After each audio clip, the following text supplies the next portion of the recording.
On our morning show today from WRCO Radio, the topic is the 765 kilovolt mega line that is being proposed. And joining me is Rob Danielson, who's in our studio for the first time. And good morning, Rob. Good morning, Phil. Good to have you in here. Tell us a little bit about yourself.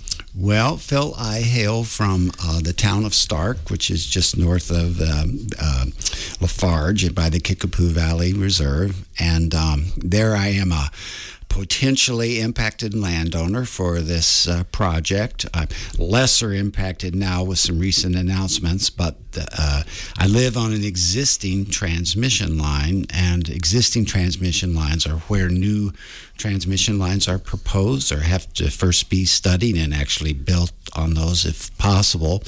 So I heard back in June that there was this possible 765 kV project, and I began going to my fellow landowners and towns and so forth. I am alert to these things because I got involved in back when Badger Coulee was proposed back in 2010. Some of your listeners will remember that proposal. We actually didn't have that proposal in the end because of the actions of our counties and the landowners. And I was at that time on a committee for the town of Stark, and I was charged with reading all the material, and we had a committee of about 7 or 8 local citizens, and we studied this stuff. And I stuck with it because, number one, I was concerned that it was complicated, and a lot of communities really could not understand exactly what was being described.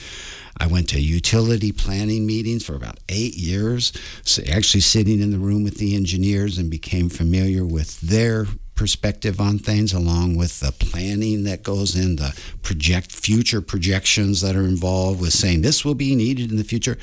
And so then when the Badger Coulee was approved eventually by the commission, I got involved in the Cardinal Hickory Creek proposal, and I did this as an intervener or party to a group that was intervening. And so I became very familiar with all of the PSC review processes and with the utility proposals and with the way the staff engineers at the Public Service Commission see things.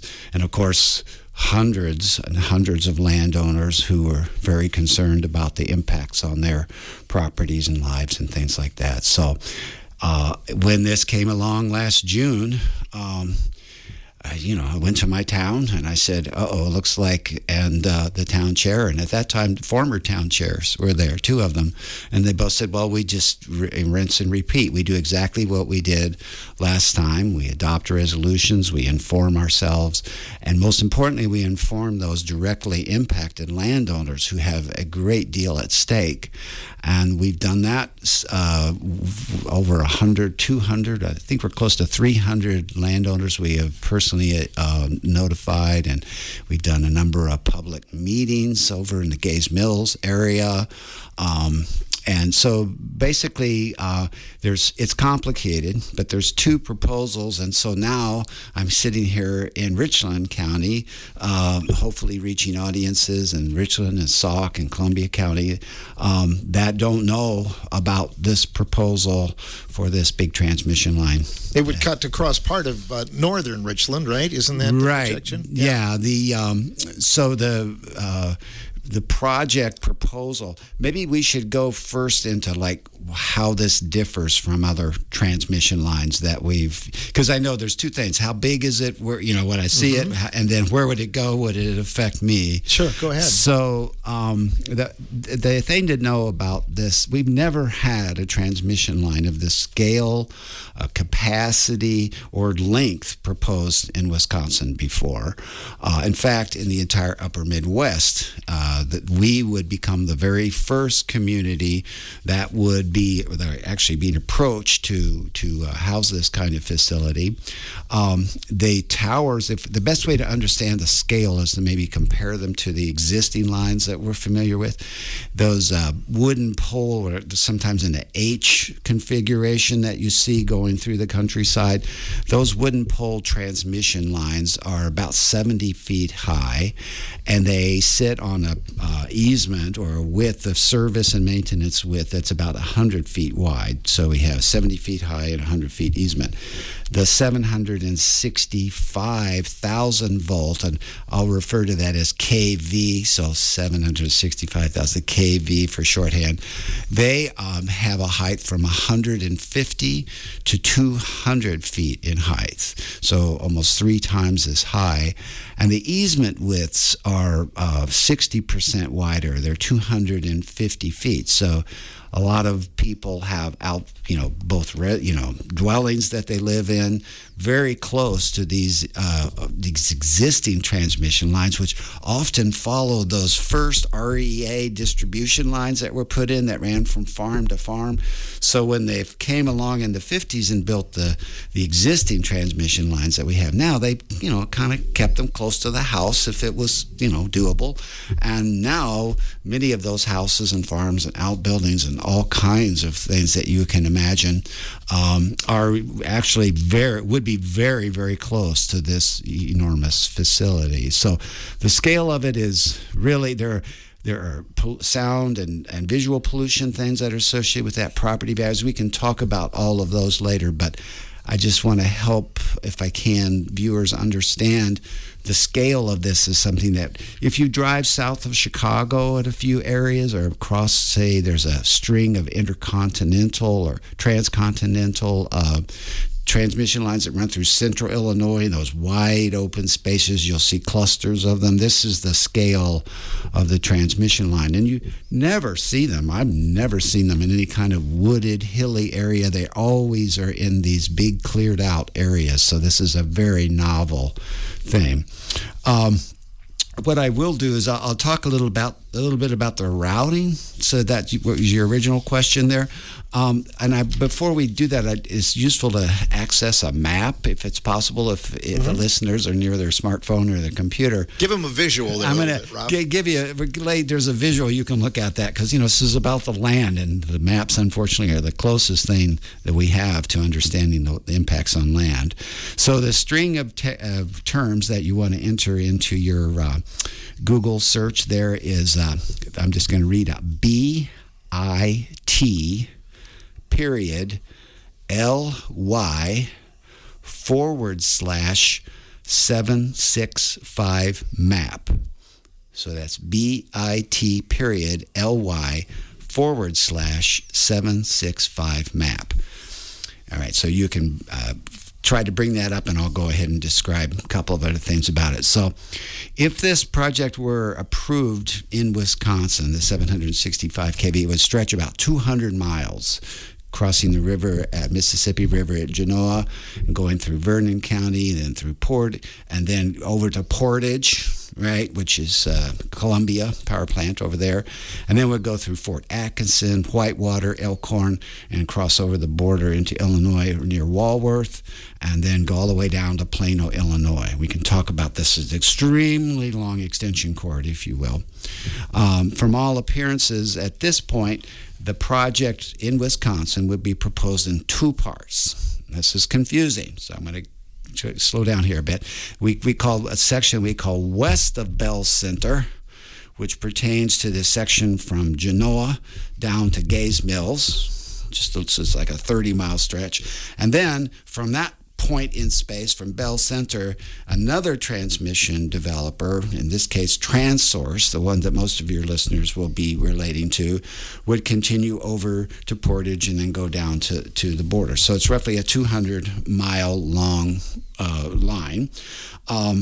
The landowners in Vernon and Crawford counties are very much aware of this proposal because Dairyland Power Cooperative and Grid Alliance, another out-of-state developer, have proposed doing this project from Genoa down to Bell Center and been doing some outreach with landowners and public and open house meetings and so forth. And so the landowners in that area, through our mailings and through the notifications of the developer, are very much aware and been very active. And in fact, both counties have already adopted information request resolutions that put the developer on notice that they need a lot more information, as did Richland County recently, last week.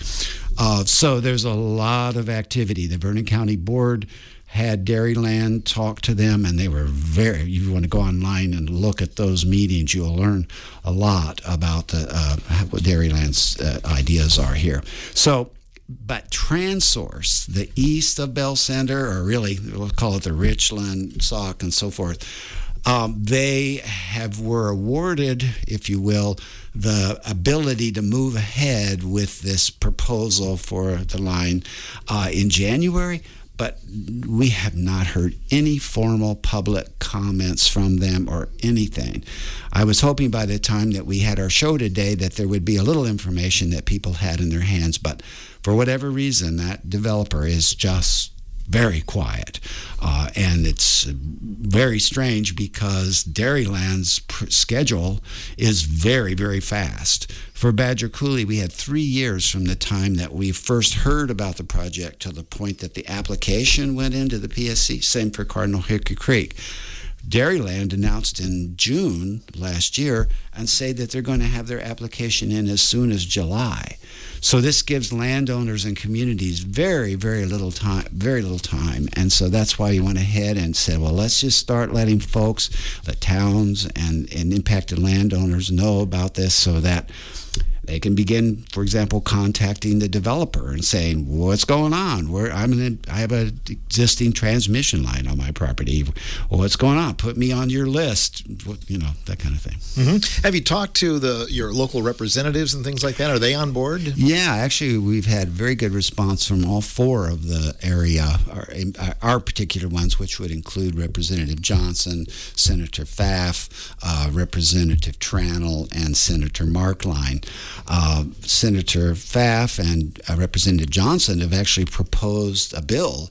It's SB 1125, and the goal of that bill is to say, hey, okay, look, we got this really big thing that's being suggested that we need to put through the driftless. We already have one line north of, like from La Crosse over to Madison, and another line to Cardinal Creek that goes from Madison. So we're like literally the only center area of the driftless that has not been impacted by a big transmission line, and it's the most sensitive area of all of them. So that's a concern to them.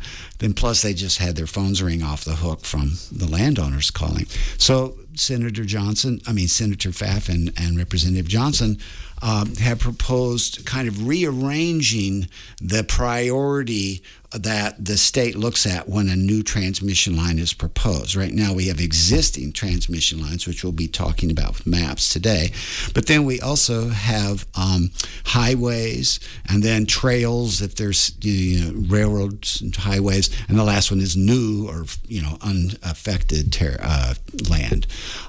They say, well, with these new big mega lines, they want to say, let's site those underground and alongside of existing utility congestion, if you will, other stuff. Rail, like there's a project that was just starting construction in Iowa and northern Illinois that's entirely underground. It's the same scale, the same capacity. It goes from north central Iowa along the Mississippi River, and all the way it follows railroads, and it's buried, so it's like the final easement is maybe 40 feet, 50 feet, something like that.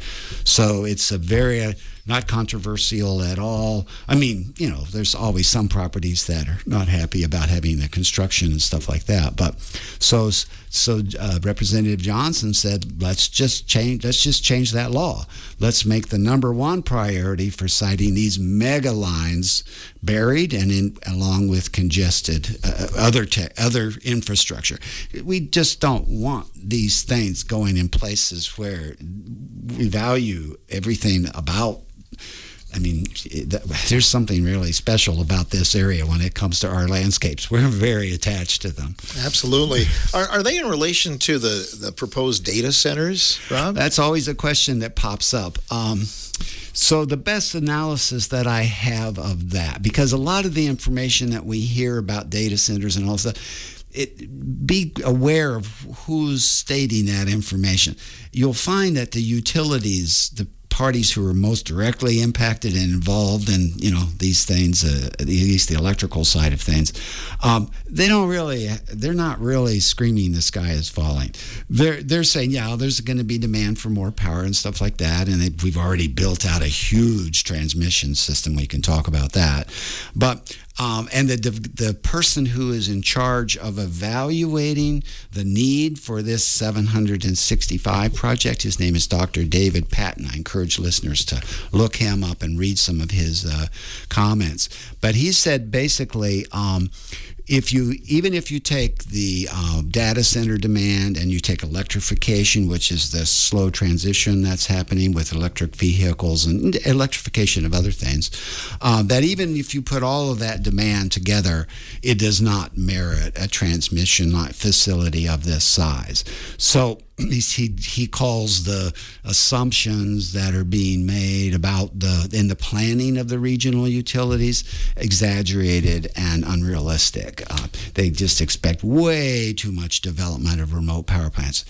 You might know this, Phil, but today our energy use in 2024 was actually less than it was in 2004, and the need for transmission is always measured by that one day of the year when all the air conditioners are on and everything is running at max, peak demand, we call that. Our peak demand is actually flat too for the last 20 years. But that doesn't mean that we stop building power plants or that we stop building transmission. All you have to do is drive around in Wisconsin and see that even though our need is virtually the same as it was 20 years ago, the utilities have done very well at putting in a lot of new infrastructure. So my understanding, based on David Patton's, Dr. Patton's findings, and then also on just what I read when I read what the utilities are really saying, the demand for data centers is being promoted by, I hate to say it, but billionaires with lots of money to spend to figure out how to get return on that money. And a lot of the private equity companies that are behind TransSource, for example, like Blackwater is one, they're really into this AI thing. So yeah, you can read a lot of publicity from a lot of people who have a lot of money to spend on publicity about like how this is, the sky is falling and the demand is there.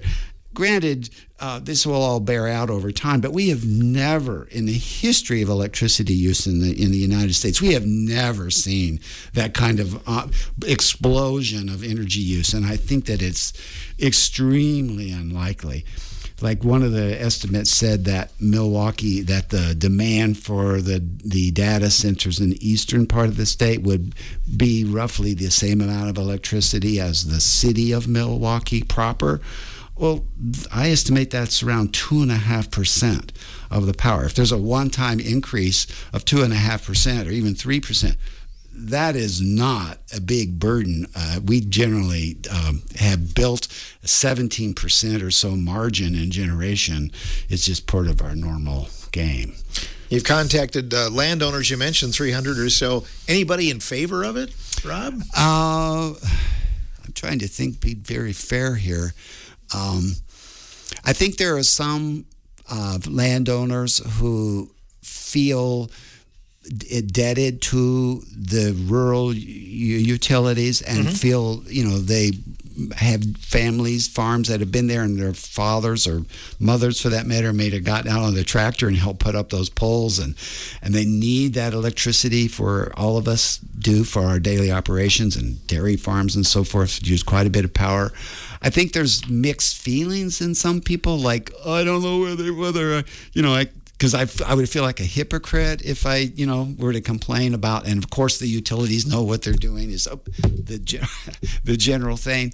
But no, I have never met a landowner who wanted to have a lengthy discussion about information that they had heard from a utility or any other thing that made them feel confident that this project was needed and the best thing for them and their community. Would landowners be reimbursed then?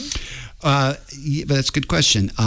So there's actually two levels of reimbursement. The landowner side of things is that the general rule of thumb is that bearing no direct impacts on dwellings, for example, a house or a barn or important building being too close to the transmission line for safety, barring that situation, if it's just taking up that additional 125 feet on both sides, going from 100 to 250 feet, the utilities pay pretty much a going rate, whatever the land is valued at. So you'd get an equivalent acreage payment for that, whatever that is. If there are dwellings and things like that directly impacted, it's really, really hard to say.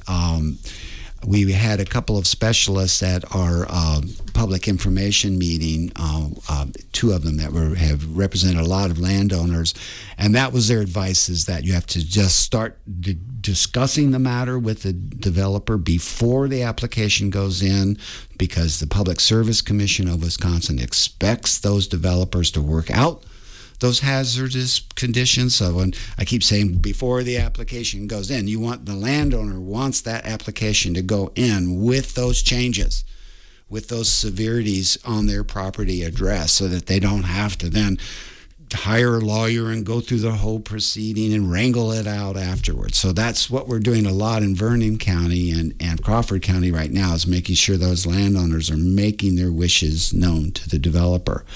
But so the landowners actually don't get, they might be sometimes called a make even. They might get back to the point where it's hard to say what the actual, real impact of that is in a lot of ways, but just the physical, material aspects of it break even. The towns and the counties, though, in all candidness here, have a what's called an environmental impact fee, and they can be tempting. Like just do a quick estimate in Vernon County and Crawford County, the one-time payment for the fee for the impact of the project on those counties be in the neighborhood of $1 million. Hold me to this, but in that neighborhood. Whereas the towns who have the transmission line actually sited in them would divide up roughly half of that amount, so they would get in the neighborhood of, I probably shouldn't be speculating this, but $200,000 to $300,000 on a one-time payment. And then they also get ongoing payments that are much smaller, on the scale of like $20,000 a year or something for the towns. So, but the thing is that that's money that the town gets to somehow offset, the property value losses, the damage to the roads, and, the loss of tourism and the impact on the local economy. They're having to account for all of that primarily with a one-time payment, which is, fraction of the county's budget, big picture. And then the landowners don't get any of that, and they can't by law. The towns and the counties can only spend that money on their own public operations. They cannot divert some of that money to the landowners who are not really fairly, it's certain, I can't say monetarily not fairly compensated, but universally not compensated for, having something in their lives that affect the wildlife and everything that they love about their place. Well, that was my next question, the effect on birds and wildlife and those kind of things. Well, this is, of course, we know from the other transmission line discussions that, birds do collide with the larger transmission lines.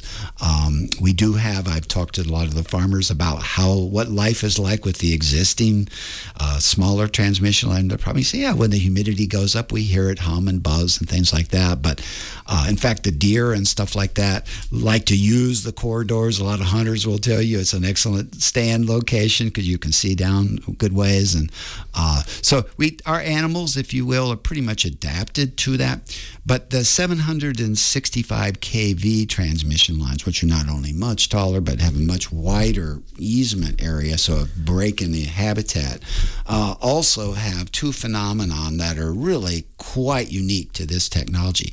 By the way, the 765 kV transmission lines are not new technology. They were developed in the late 60s. So we're dealing with not the underground high voltage DC, which is like Senator, Pfaff's idea of we should go that way. But the two phenomenon are associated with the term called corona discharge. And basically the voltage and the power that's in these transmission lines is so 5 to 6 times more than the largest transmission lines that we have in the state now.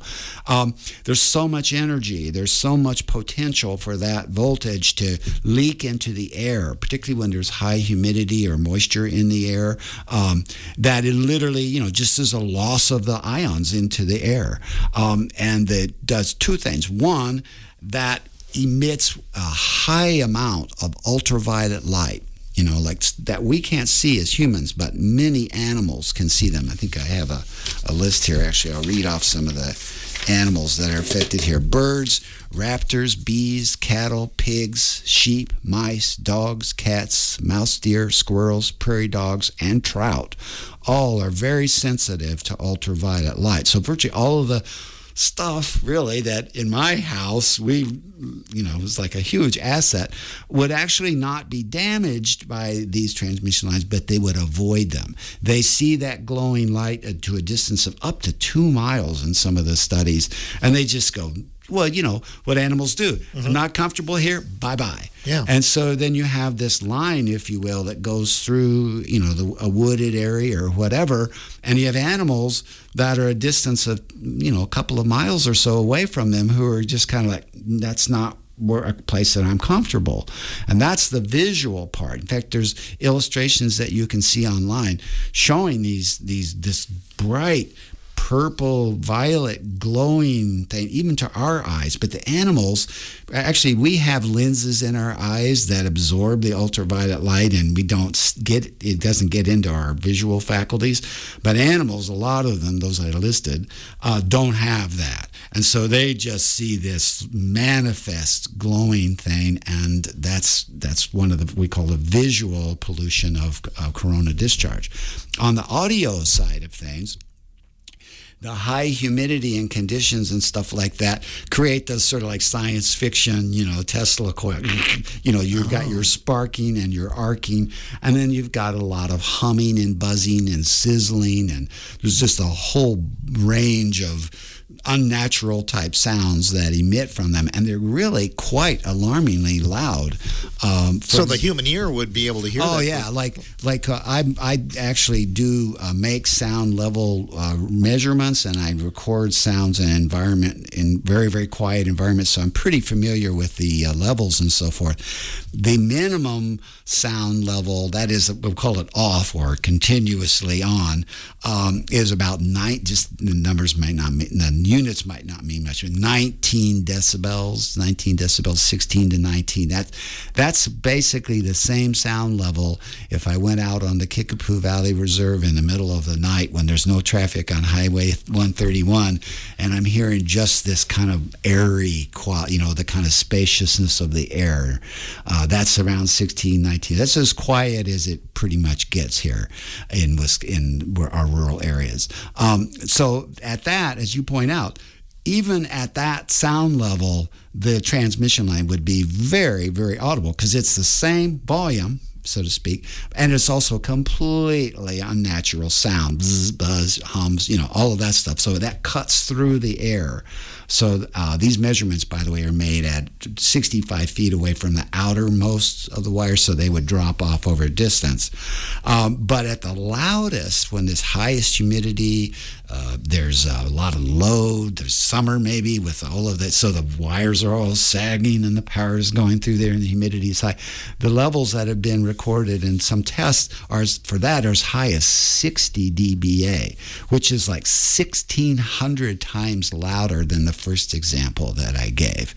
So that would be equivalent to if I had one of those, my wife just got one of these vacuum cleaners with it's like a battery powered thing. Like a go around the house. Yeah. And So that 60 decibels is about the level of that. So if you were outside working, it would be kind of like having a constant, and then like that's the same level of sound as like a busy restaurant. One of that I looked up on the natural things. Those, the Bigfoot scares that everyone thinks they hear because of the barred owl screech. Oh, sure. Yeah, right. Yeah. That's 60 decibels. But anyway, you can talk more about the sound. Yeah, we'll take time out and come back. Good stuff today. Rob Danielson on WRCO talking about the Midwest proposed 765 kilovolt mega line. We'll be back with more in a moment.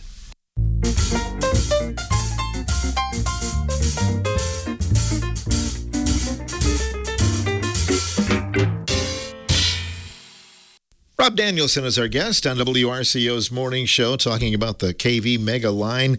I think we wanted to kind of snap back and talk about some of the towns that would be affected in the area. Thanks, Phil. So the map that I mentioned earlier, you can access that, but I just want to run through and read the actual towns that have existing transmission lines in them that would be looked at by the developer for possible siting of the large transmission line.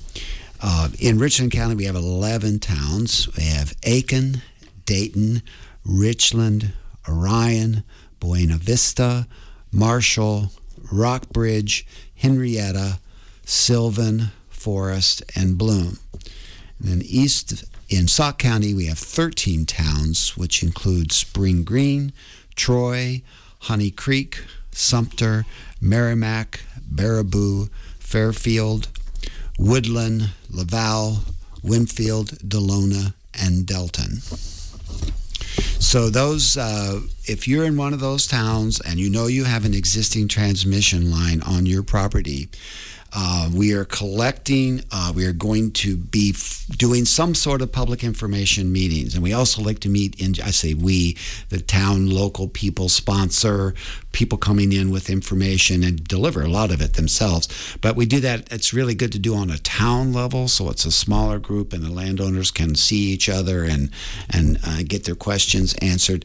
So if you're interested, if you have an existing transmission line on your property in Sauk or in Richland County, and you're interested in learning more about this, you can contact Janet Johnson, and she's Dayton County, and her email address is Wisconsin, Pony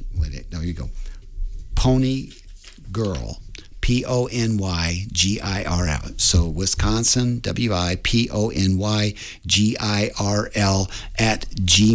@gmail.com.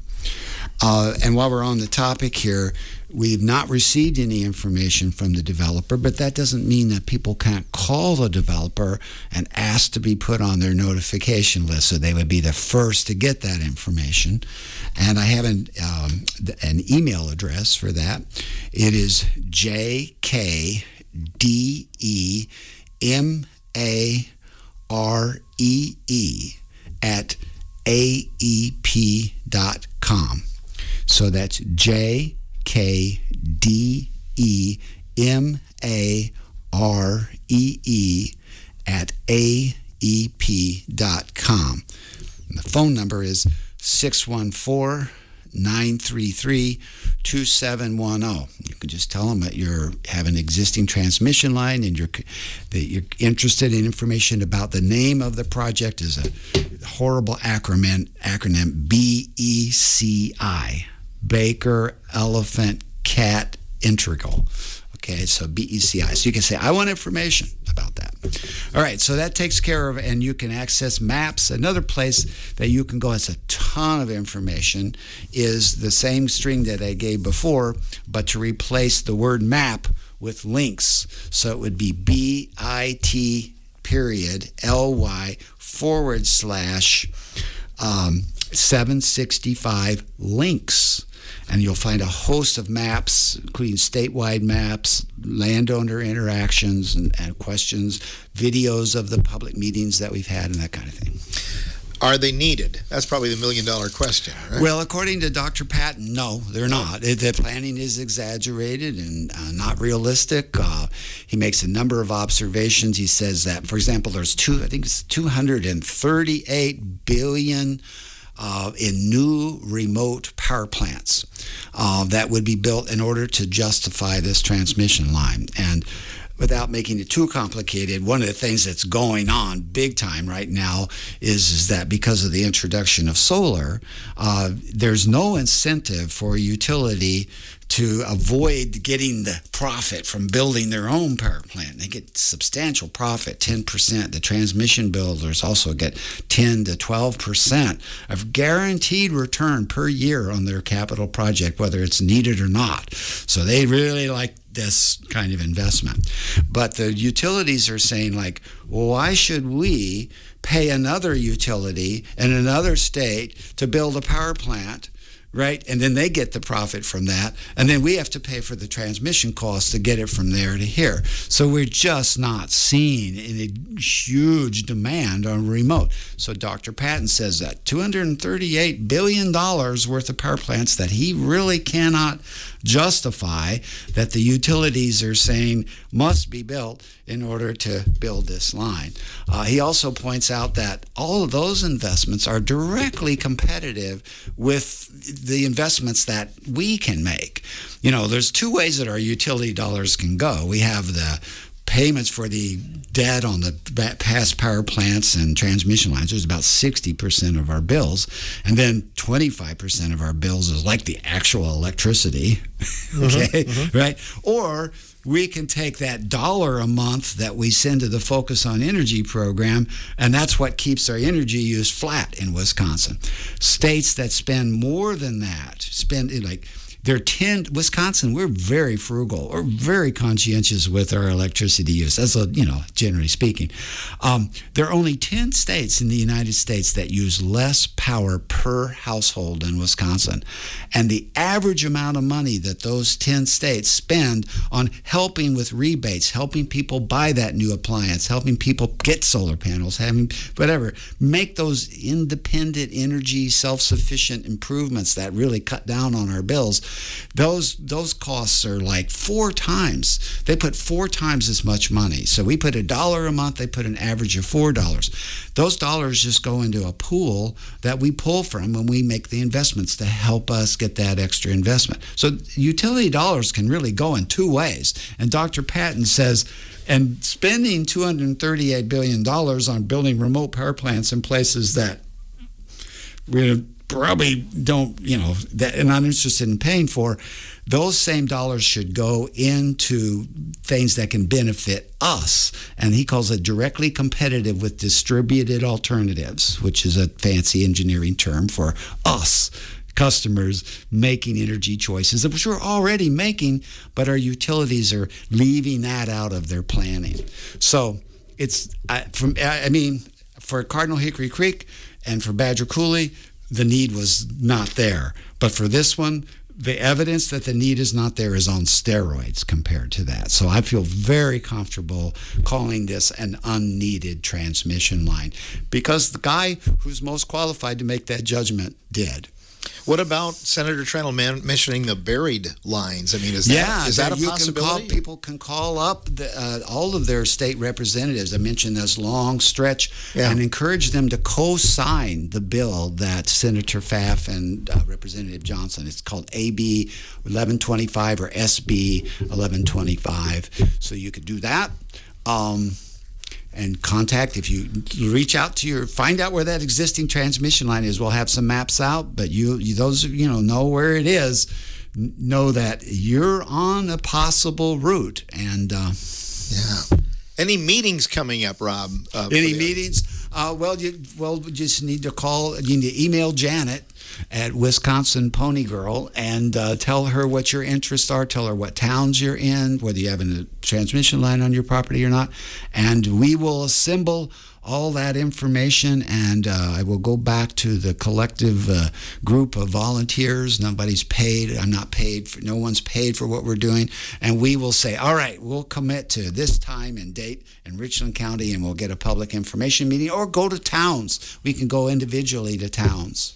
Very good. Good information, Rob. Thank you so much for thinking of us and reaching out and coming in today. Thank you, Phil. You bet. Rob Danielson joining us here. And again, you can contact Janet for more information as mentioned. And we'll keep you posted here from WRCO with future announcements.